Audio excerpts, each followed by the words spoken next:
solutions to problems challenging humanity. Be it the moon landing or supercomputers, researchers have always triumphed. Creative and systematic work not only increases knowledge, but also answers pertinent questions surrounding mankind. Solutions to problems challenging genome editing, electric car and moon landing triumphs are feathers in the cap for researchers always triumphed. Science creative and systematic work not only increases knowledge, and this brings about answers to pertinent questions, which is today's topic. Solutions to problems challenging genome research institutions are many man or feathers in the 11th researchers always triumphed. Sohar International Systematic Works is a conversation with Professor David Nearance's question and Leon Levy, Professor at the Institute for Advanced Study in Princeton, New Jersey. Man or feathers in the 11th researchers always triumphed. Sohar International Systematic Works is a conversation with Professor David Nearance's question and Leon Levy, Professor at the Institute for Advanced Study.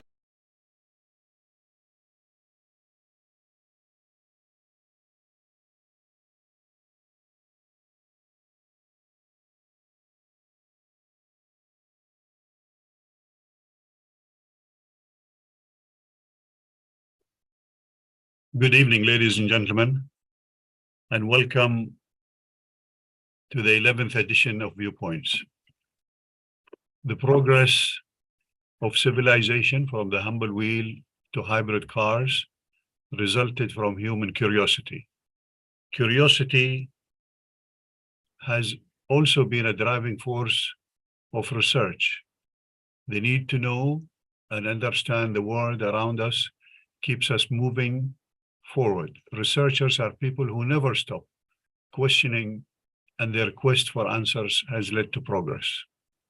Over the past century, universities, national laboratories, and private corporations have been a primary hub for research and development. They have produced breakthrough inventions from penicillin to programmable computer, DNA to biotechnology, which have transformed the world.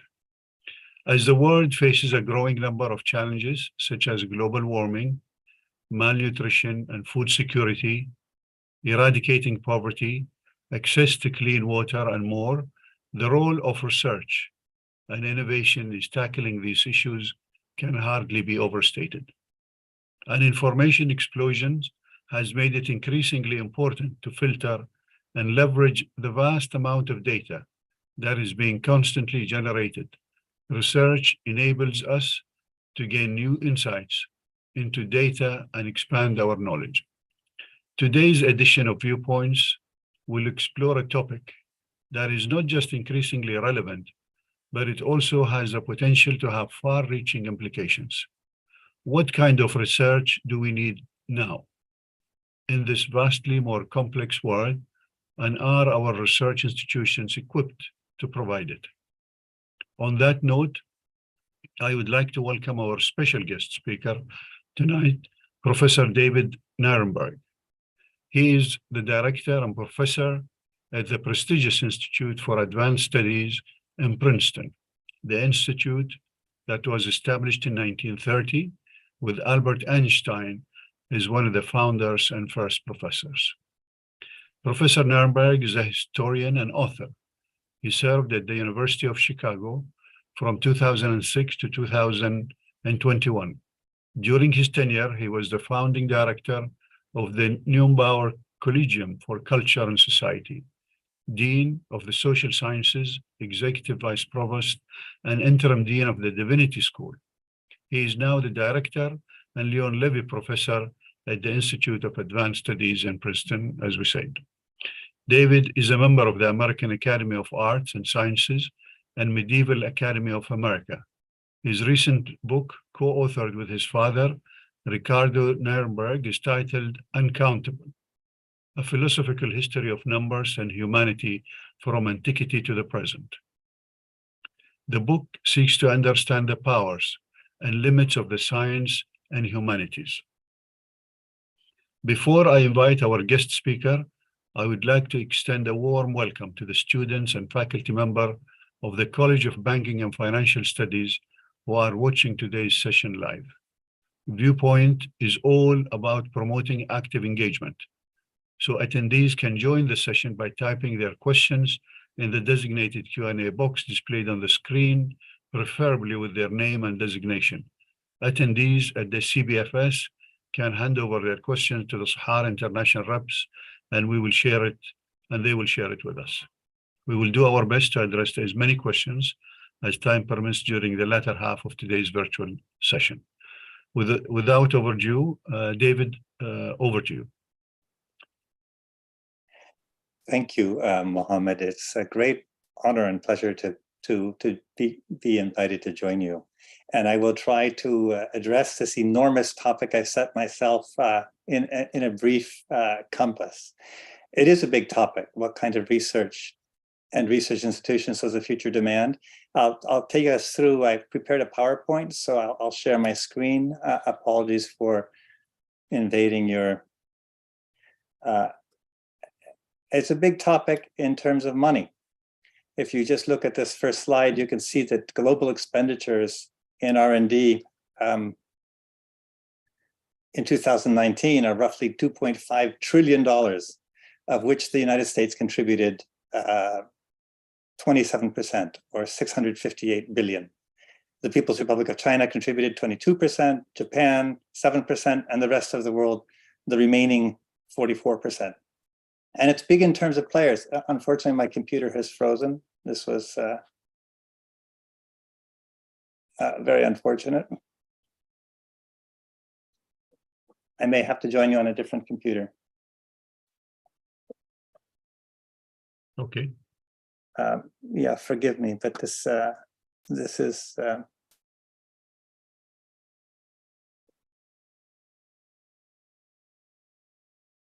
Let's try that again.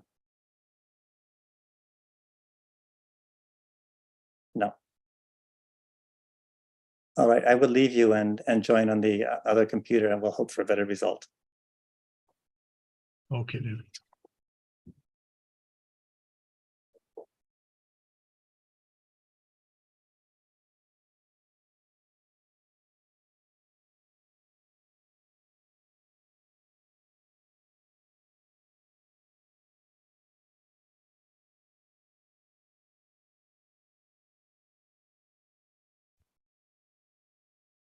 So until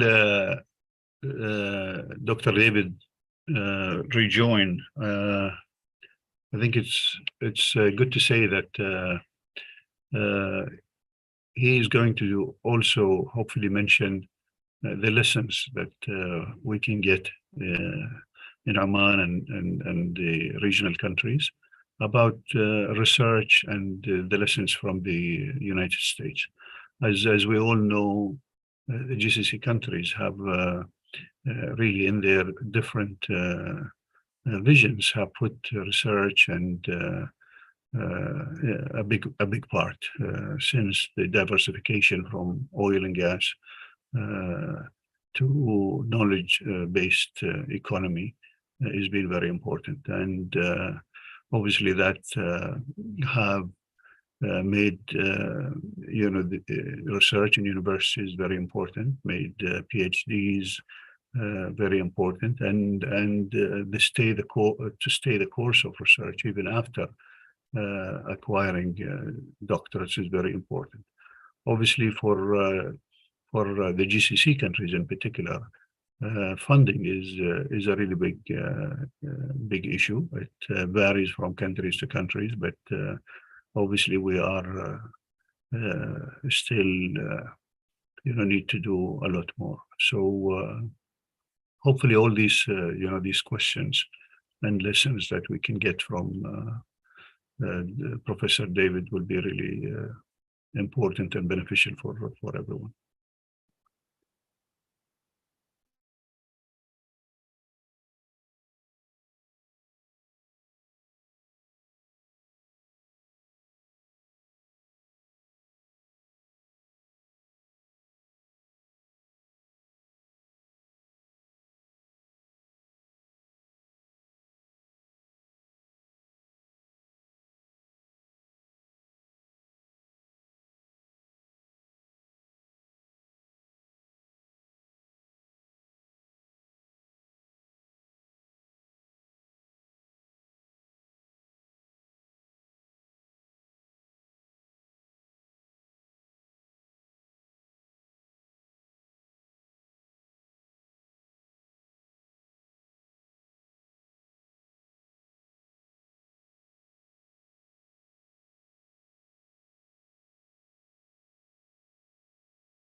David, I think you're on mute.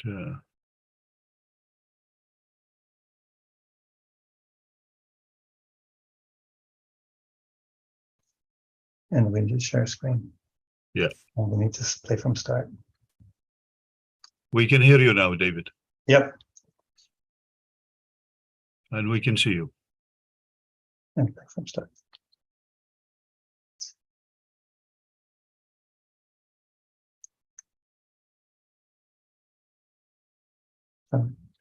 Okay.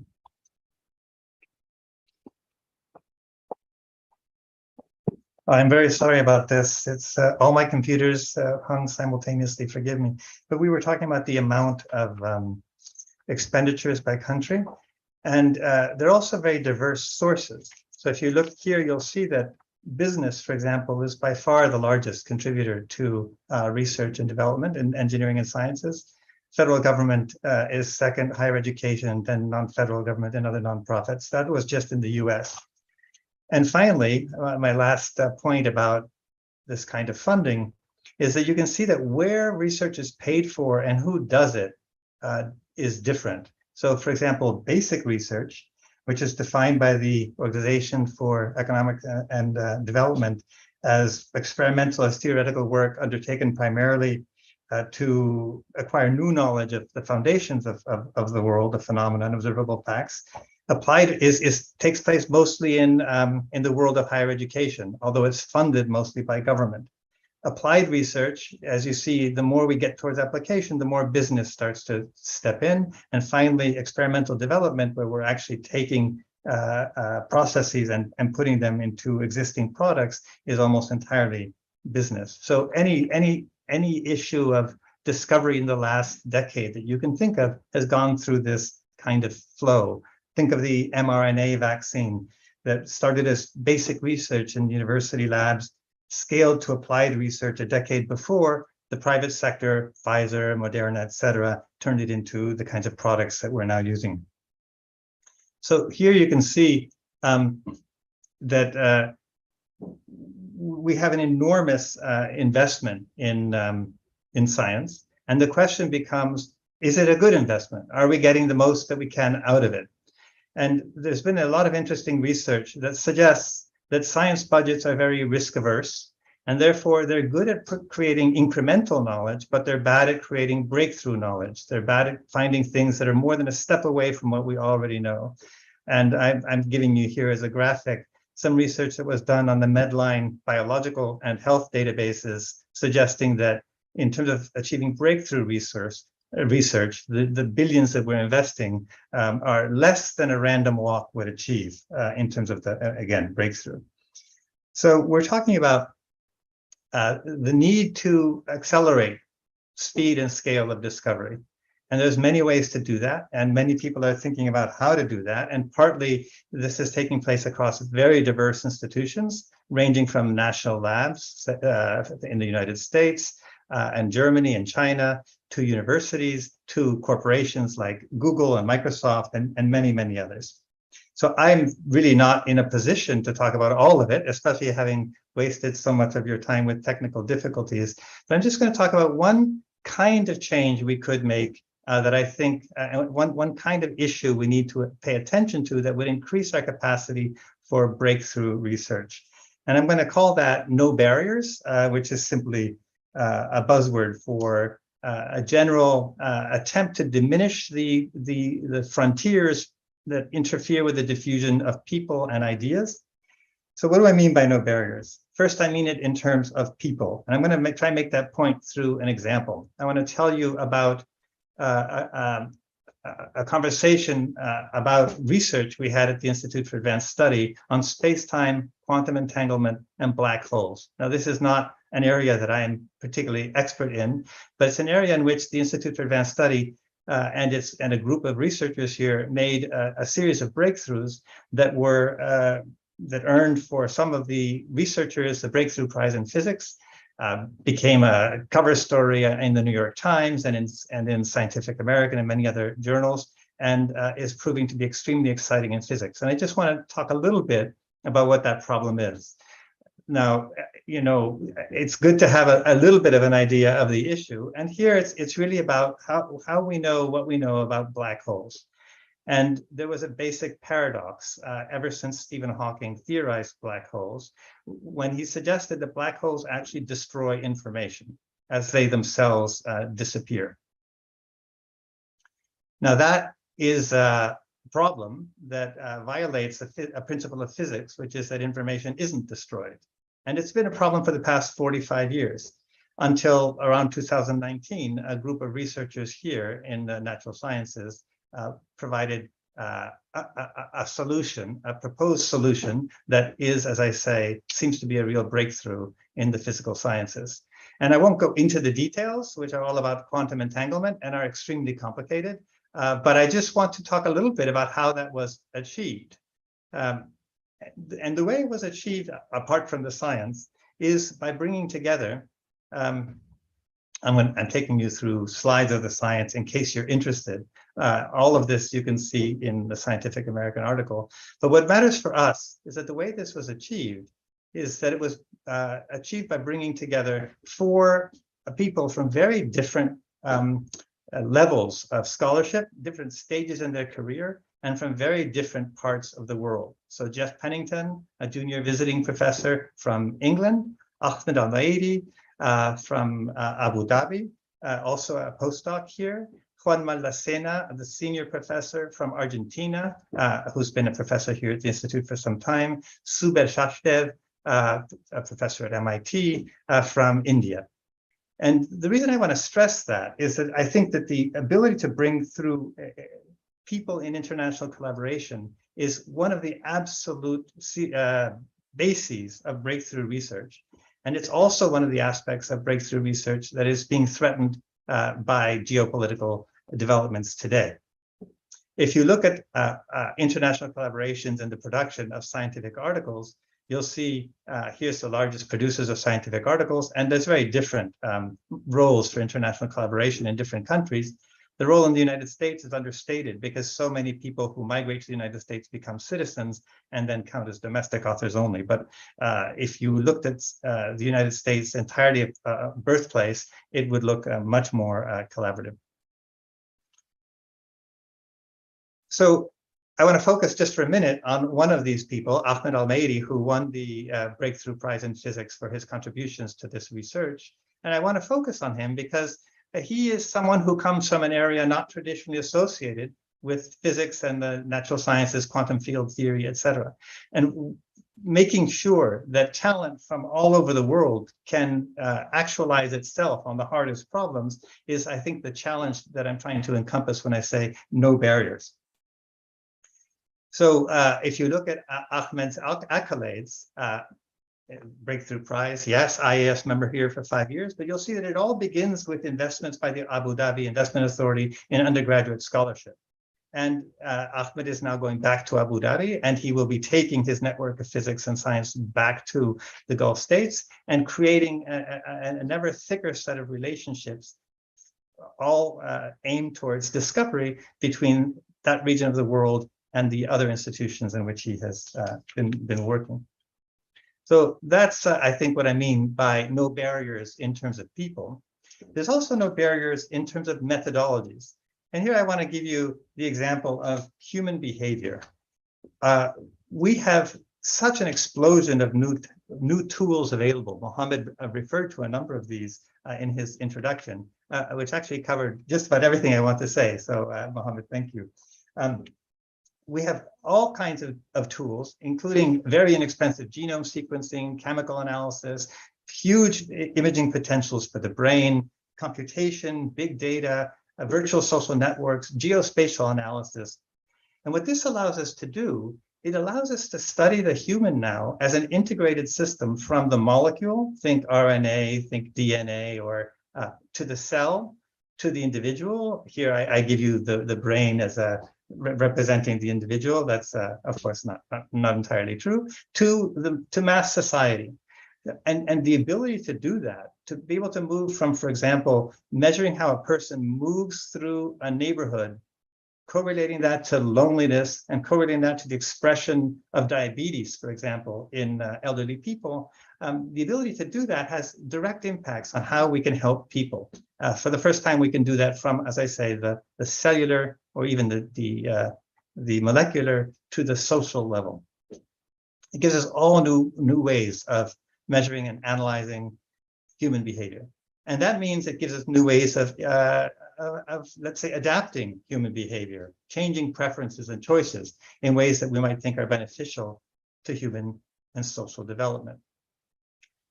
That kind of research has the potential to really transform how we can help people in the world on the big problems that Mohammed mentioned in the beginning.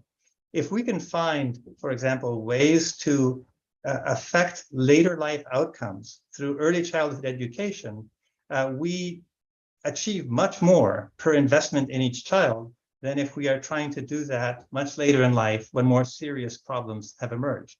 Think about it in terms of health. Of the 10 diseases that kill most people, something like 8 of them are largely preventable through behavior modifications, everything from cardiac to cancers to diabetes, etc. So if we could figure out how to impact the behavior of people early in life, we would be having massive effects further down. So we've been talking about techniques, and for a minute I was talking about, for example, human behavioral techniques, but I think it's important to touch on one of the most important revolutions that we've been seeing, and that's the data revolution. And there are many ways in which the world has become massively datafied.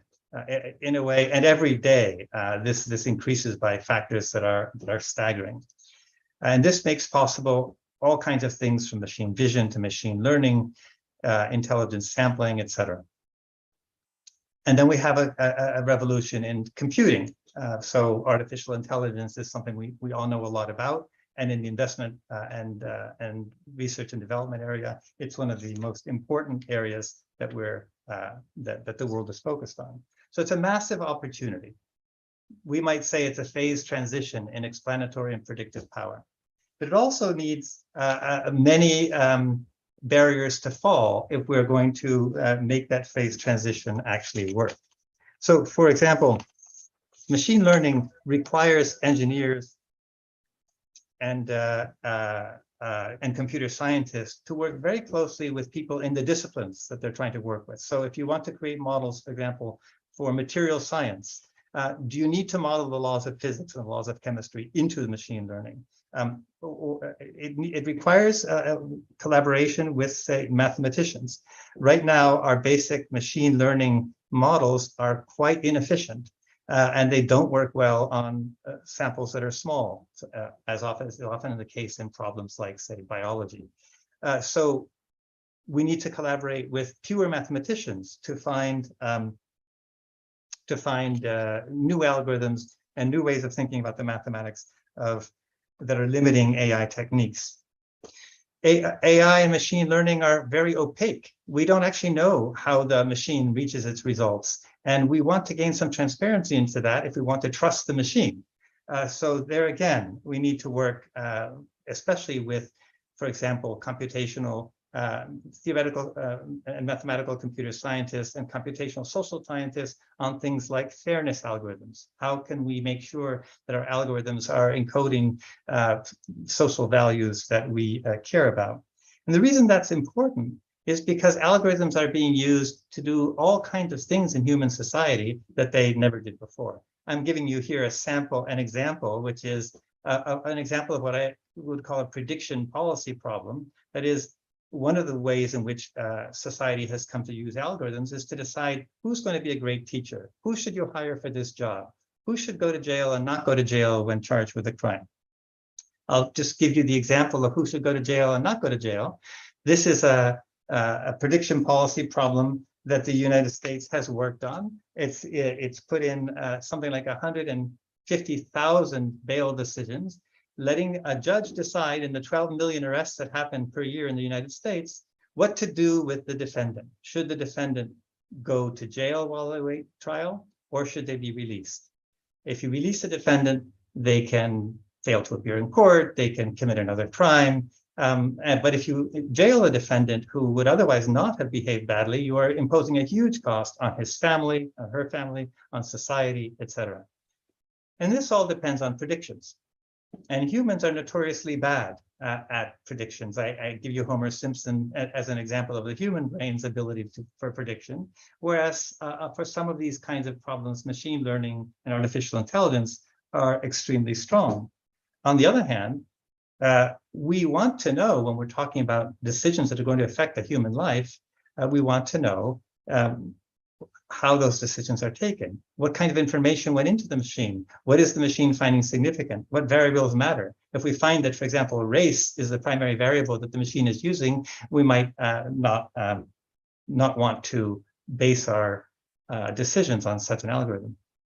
So in order to address this, we need all kinds of relationship between machine learning, the people who create the models, people who understand society and who understand how humans think, people who understand the values that a given society has, and of course, mathematicians who can try create learning algorithms and who can try find the gaps between what our algorithms are doing and what we may want them to be doing.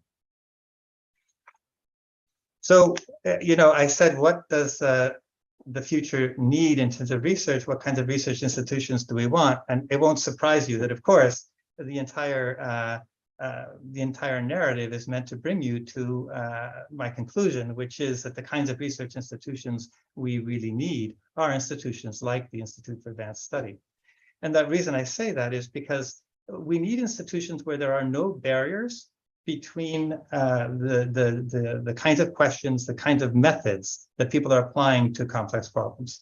And that means we need institutions where departments, where the traditions of a discipline don't get excessively in the way of the diffusion of new ideas, the diffusion of new methods, the diffusion of new questions across departments.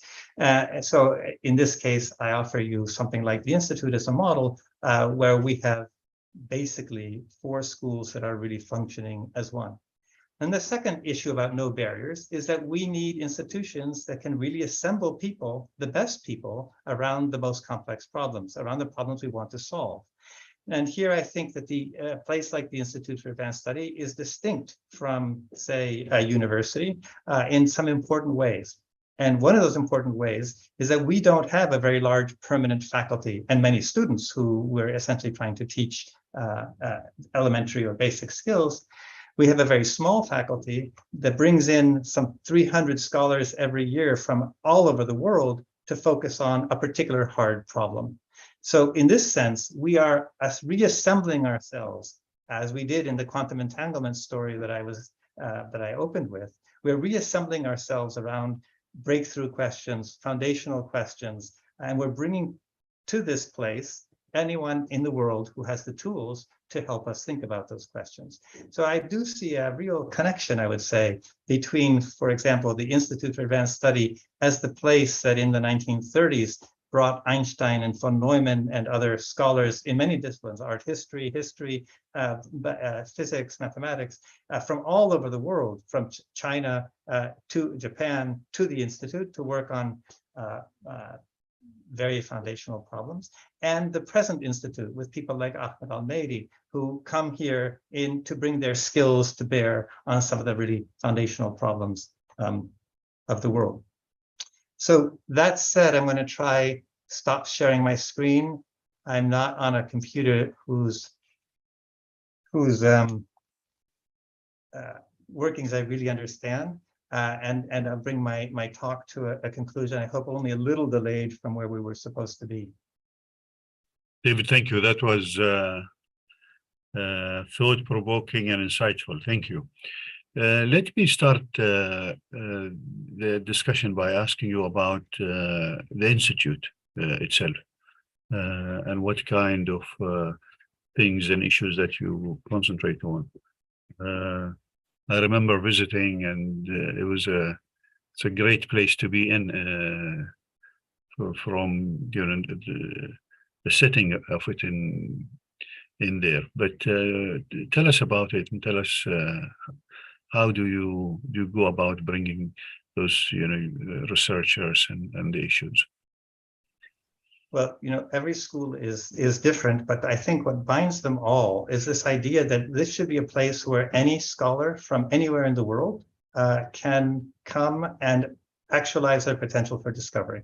That is to say, we want to bring the people who have the potential to make discoveries here so that we can accelerate the process of what I've been calling foundational discovery in basic research. And what that means is being open to the world. So just as in the 1930s, the Institute was open to scholars from countries that were at war with the United States, or even I think of Xian Yang, the first Chinese scholar to win a Nobel Prize in physics, who was working here in the 40s and won his Nobel Prize for work he did here, open to the world. And that is increasingly difficult to maintain today. I think you see that the world of science is fracturing into international blocks. So, for example, we might think of China, Russia, Iran as one block, Europe as another block, and the US sometimes working closely with Europe and sometimes not as a third block.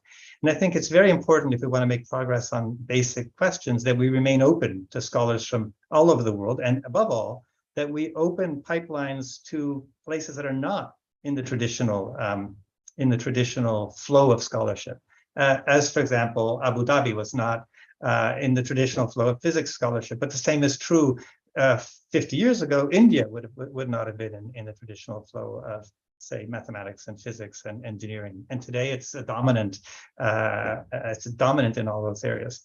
So we need to continue to create the spaces, the nodes in the network, where people from all over the world can come to gain the skills and they need, and then can go back out into the network to create new nodes of excellence. And that's why I think the example of Ahmed Al-Meidi is such a good one. But we do this all the time in every discipline, whether it be with Latin America or with Russia, Ukraine, etc. We're constantly trying to identify where talent is throughout the world. And I think that's a value that is a little bit under threat today, and humanity flourishes when its knowledge flourishes. So I think we need to defend that value to the extent we can. Obviously, there are things that are important for national security, and the Institute is not going to step into those spaces. But for foundational research, I think this open network, the no barriers to global movement, is really important.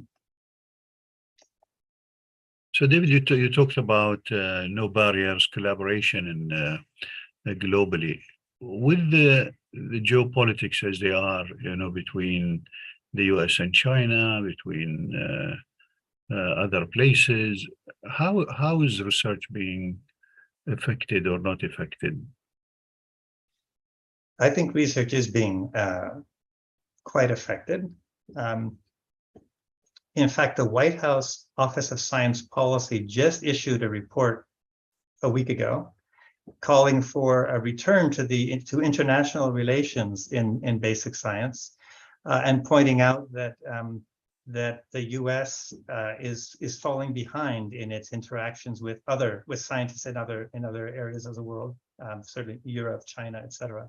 And the geopolitical problem is leading to a kind of stark separation of scientific communities. You may have read about letters that the FBI has sent to universities warning them about Chinese researchers. The same is true in Europe. The German government, and I believe also the French government, have sent out similar warnings. I think the same is true in the United Kingdom. There is a real kind of concern about segregating our founts of knowledge.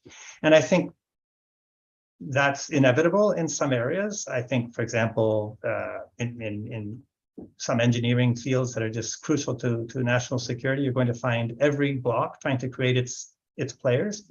Right. But in other areas, so for example, the mathematical models for machine learning, if we don't make progress on those, the consequences for humanity in general are broad, and I think we should all be collaborating on them. There's even other issues where I think the no barriers point, bringing disciplines together matters. Take, for example, the question of solar engineering. So the question of whether we were going to aerosolize the atmosphere to reflect sunlight back into space to reduce global warming. Physics and geophysics has done enormous modeling work in this area, and they're actually ready to roll out plans, projects, ideas. Political science, ethics has done no work at all. And who decides whether we aerosolize the atmosphere within our system of nation states? Where does such a decision get made? We don't even have answers to such basic questions. So actions that would affect all of humanity, we haven't developed the tools to think about, which is simply to say that basic physics in this case and engineering need to be in conversation with political science, with other disciplines like that in order to make any headway on a problem of that scale. David, I'm going to come to some of the questions from the public, and there are a couple of questions close to each other. One is about really how early should a person start practicing research skills to be an effective and efficient researcher in a workplace environment or community. And the other one is, what are the key features that an effective researcher should have? It's a really interesting question. And we all know about people. I think of John von Neumann, who was an extraordinary talent from the age of 10. And others, if you look at the Paths to Math series on the Institute for Advanced Study website, you'll see the paths that a number of mathematicians took to becoming great mathematicians. And some of them didn't start until very late. So I think the most recent one, Patrick Shafto, is someone who works in the mathematics of machine learning and cognitive science. So how do we model how humans learn in ways that we can then put in a machine to think with? And he began, his first degree was in physical therapy. I don't believe he started mathematics until graduate school. So there's many, many paths to science. And I wouldn't pick any one. I certainly wouldn't say that if you aren't a remarkable scientist by age 18, you should abandon discovery. But I do think you have to really want to. There's a Greek expression, pathein mathein. You have to suffer into learning. You have to want to work extremely long hours on extremely difficult problems where you sometimes just don't think you're making any progress, and where you don't always know if society is going to value what you're doing. And that's a really important quality, and it's a hard one to come by. I mean, that I mentioned that to the audience when you were changing technologies at the beginning of the presentation, is that one of the things I think in the region has been cited as challenges is that the continuation of researchers to research. So you start on this journey, you get your PhD, and then you're really tired of research. How is that developed? How or helped in say the United States?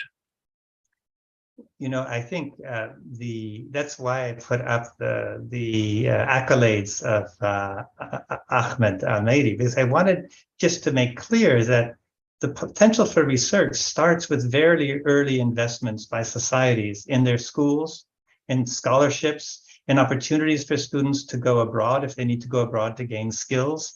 And I just want to point out how many UAE, Abu Dhabi, etc., how many investments society makes in producing a great physicist. The same is true of someone like John von Neumann, who invented von Neumann architecture for computer science, invented set theory, game theory, and a lot of the foundations of mathematics. Someone like John von Neumann was the beneficiary of educational reforms in his country when he was a child, of gifted teachers and institutions that really were committed to. And he was the beneficiary of an institution like the Institute for Advanced Study that was committed to the diffusion of knowledge rather than to the control of knowledge. So let me give you just a kind of an example. If von Neumann had invented his computer architecture for the US military or for IBM, that computer architecture would not have circulated through the world as quickly and as universally as it did. But because he did it for the Institute for Advanced Study, whose commitment is to the transparent, no barriers, to the movement of knowledge across the world, every step in his work and his group's work was sent to 250 research institutes all over the world once a month in a newsletter so they could follow it too. Now, you might say, well, the Institute and John von Neumann gave up the most valuable patent in the history of modernity, because they did, right? But at the same time, they made possible a vast opening up of computational techniques and abilities across the world. So these are the kinds of decisions we're always making as institutions and as societies. How do we invest? For what ends? To what purposes? There's no one answer. But I think we're at a moment in which we have to ask those questions again.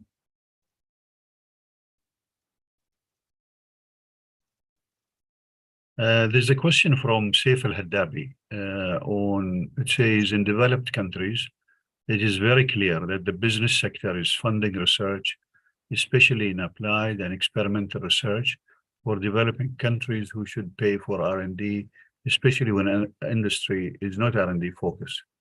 What should be the minimum spending as a percentage of GDP in order to have a good momentum to start an effective national innovation ecosystem? Yeah, I don't have an answer because that's a question that's going to vary greatly on the needs of every given country.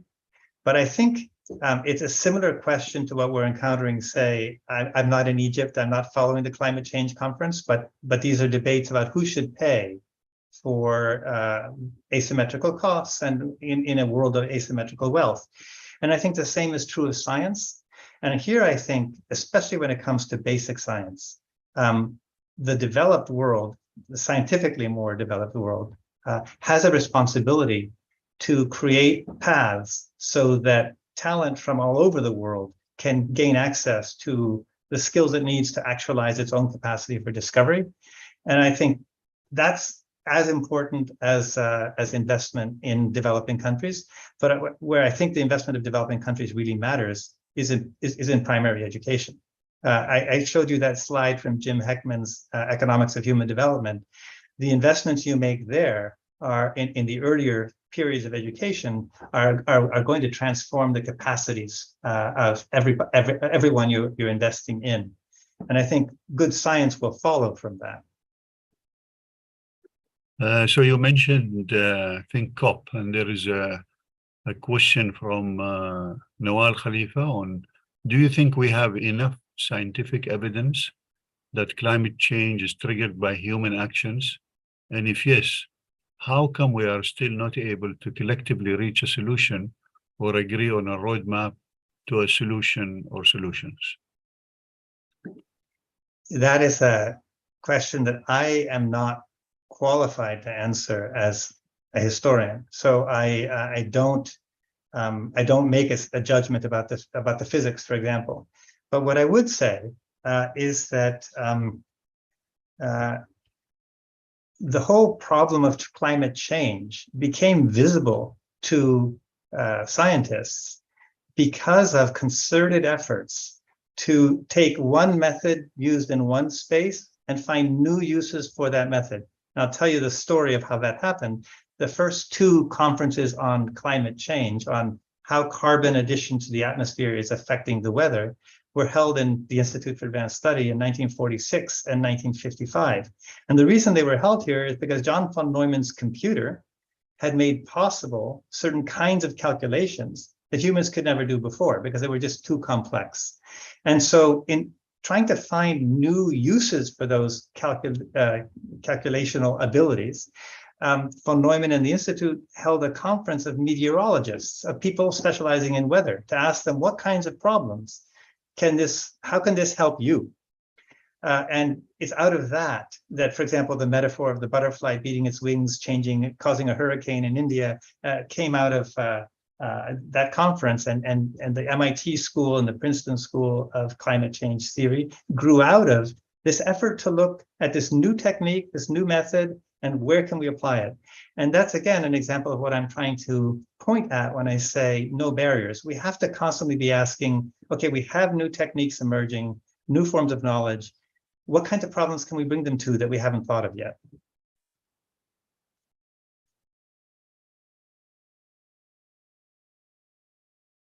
Very good.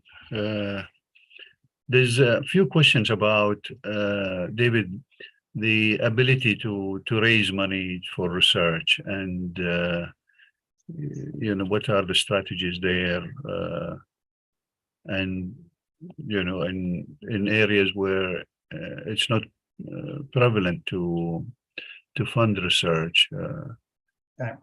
What are your advices in there? Yeah, I think this is a real, an increasing problem globally. So, for example, I showed you a chart of China's investments and the US's investments. China's investments have tended to skew more towards the applied than the foundational. And the US has invested more of its government dollars on the foundational, on basic research. But I say government dollars because the US has a huge, also private investment in more in the applied.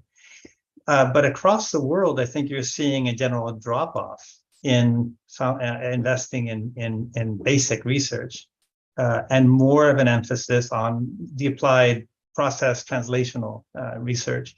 And that has to do partly with the geopolitical context. It's very difficult to be thinking about or to give the same importance to problems in pure mathematics or in medieval history or the early history of Islam when you are focused on achieving parity in chip production, for example. So I do think we face a real problem, and the reason we think we face a real problem is because we're living at a time when technological innovation has more and more hidden consequences on how humans are treated in society. That's why I use the algorithm problem. Machine learning is an enormously powerful tool that's being used for many things, many more things than any of us know about. We don't know how it's working at the basics. And there's really no one in the private sector with an incentive to study that, because the private sector's incentive is to gather the data, control the data, and put it to work.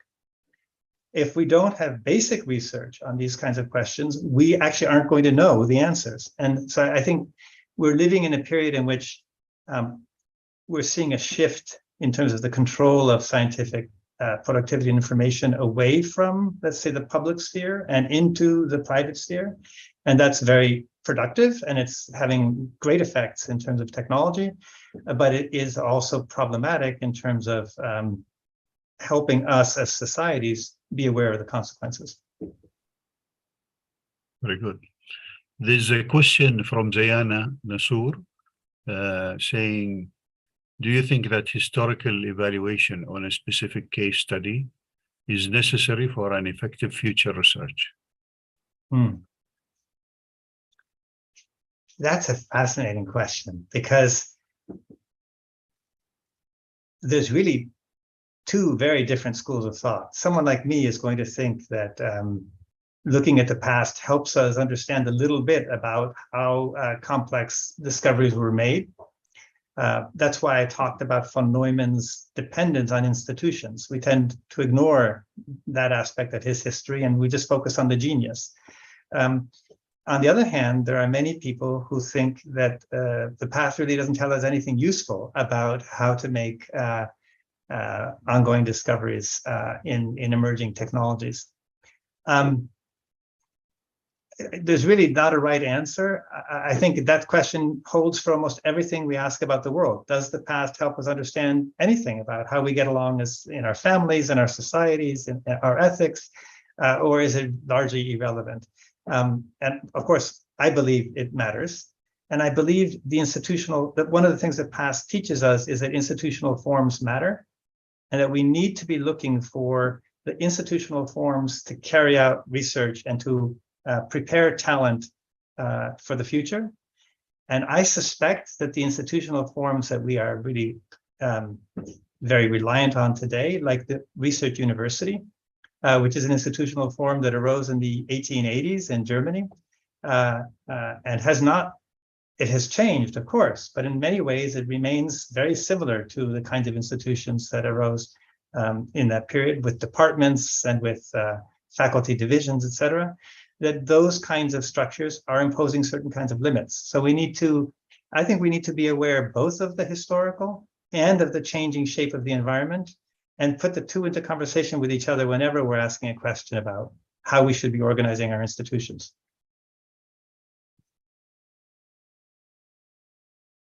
There's a question again about how to encourage youth to embark on R&D related studies and career path.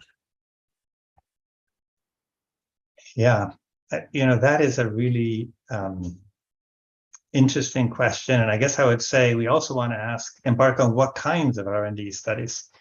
If you look at the US right now, I'm going to exaggerate slightly just to make the point, but it's probably the case that of the students who get a perfect score or above a 90% score on the mathematics portion of their graduate school test, native-born students almost never go to graduate school. They go to Facebook, they go to Google, they go to all kinds of corporate opportunities, and they just jump over the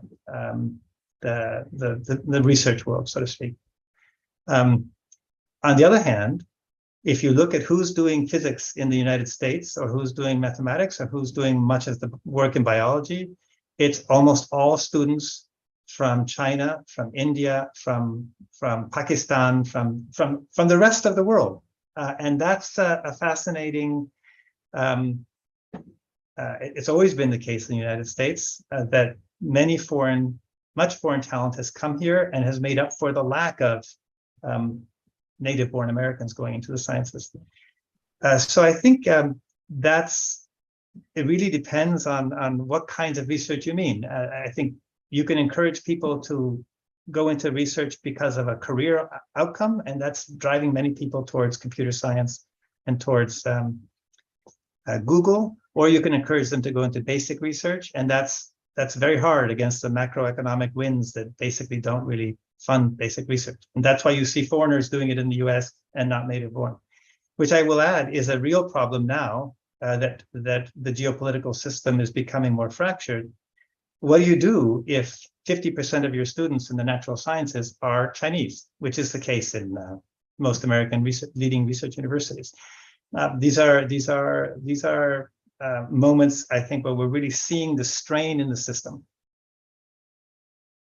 David, there's I think a question that works as a follow-up from your answer is, what are your suggestions for academic institutions to spark curiosity among students, which is the starting point of research, in my opinion? Yeah, I think that's that.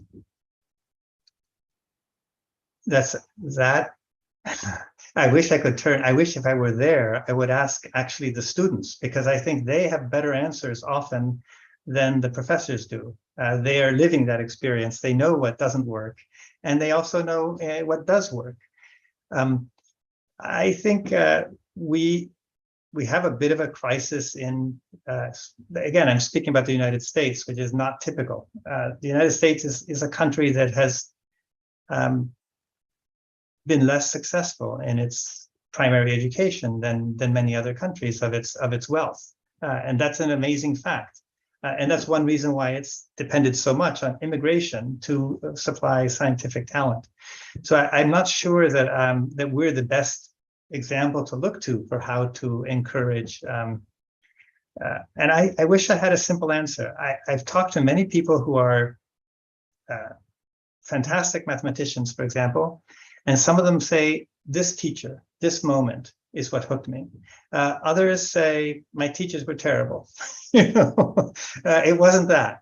So the question really isn't easy to answer. And if it were easy to answer, educational reform would be easier to achieve. Indeed. David, I think this is the last question because we're running out of time. Is there any research going on philosophy languages and to have universal language? Yeah, there's a lot. This is a very basic question in philosophy today. And for the last hundreds of years, is there something universal about language? And if so, what is it? You can think of people like Chomsky and generative linguistics, whole fields that were then used to try create natural language processing in computer science without much success. It didn't turn out to be the right path. And then there's other schools, sometimes they're called the Worfian philosophical schools, that are really against the view that there's something universal, and they understand much more language as bound by culture. So it's a profound question. It's one that has had real implications for natural language processing, for approaching language with computers. And it's interesting that it hasn't been the path that has really been most effective in creating all of the AI that uses language that you know about today. David, thank you. It's been very insightful session, and it was really interesting to see how research can break old barriers between people and methodologies to find new solutions to different challenges. Looking at research as an investment tool to enhance our future lives. And specific thank you for addressing the data revolution we are witnessing, and how technology is offering us a new opportunity for collaboration, prediction, policy problem is for sure was a great example. I also want to thank our audience for their engagement and great questions. For me, and I have no doubt our audience, this hour was great investment. Thank you to our speaker and our audience, and looking forward to hosting you all in our future sessions of Viewpoints. Thank you, and I am grateful for your patience with the technical difficulties. Oh, yeah, technology hits you where you most need it, isn't it? Huh? Thank you very much. Bye-bye. Take care.